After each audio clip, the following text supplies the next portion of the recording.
गांव में एक बुजुर्ग औरत रहती थी। उसके 3 बेटे और 3 बहुएं थीं, मगर न जाने क्यों उस औरत की किसी भी बहू से कभी नहीं बनी।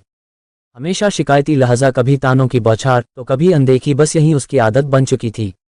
उधर मोहल्ले में एक नई नवेली बहू आई। उस औरत को वो नई बहू बड़ी प्यारी लगी। सलीका, बात करने का ढंग, पहनावा, सब कुछ मानो उस औरत के दिल को भा गया।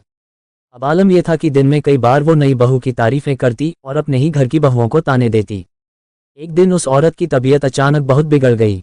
जिंदगी जैसे ढलती हुई सी लगी। तभी उसने अपनी तीनों बहुओं को बुलाया और कांपती आवाज में बोली, मेरी संदूक में एक सोने की अंगूठी है। उसे मोहल्ले की उस नई बहू को जन्मदिन के तोहफे में देकर आओ। कहना ये उस औरत की ओर से है जो तुझे बहुत चाहती है। तीनों बहुएं चकित हो गईं, पर चुपचाप अंगूठी लेकर नई बहू के घर पहुंची।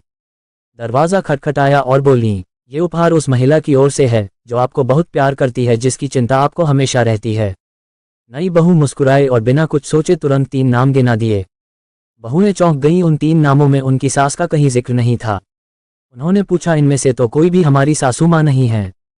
नई बहू थोड़ी सिकपकाई, लेकिन फिर भी मुस्कुराते हुए 13 और नाम गिना दिए, पर उनकी सास का नाम फिर भी नहीं आया।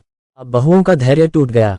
वे अंगूठी उठाकर सीधा घर लौटी और बीमार सास के सामने वो अंगूठी पटकते हुए बोली, ये लीजिए अपनी अंगूठी, ना आप 3 में है ना 13 में। जिसे आप सिर आंखों पर बैठा रही थी उसके लिए आप हैं ही नहीं, और हम जो आपके घर का हिस्सा हैं आपकी उपेक्षा का शिकार बनते रहे। आज हर घर का यही हाल है। अपने घर की बहुएं हमेशा गलत लगती हैं और दूसरों की बहुएं परीसी लगती हैं। कभी पास वालों को भी उतना ही सम्मान दीजिए जितना दूर वालों को देती हैं, क्योंकि अंत में तो अपना ही साथ देता है, ना कि कोई और। बुजुर्ग औरत की आंखें नम हो गईं। शायद अब जाकर उसे अपनी भूल का एहसास हुआ। हमें इस कहानी से सीख मिलती है कि दूसरों की चमकती हुई चीज़ें हमेशा अच्छी लगती हैं, पर असली कीमती चीज़ तो वही होती है जो हमारे अपने पास होती है। उसे पहचानिए, सराहिए, कहीं देर ना हो जाए।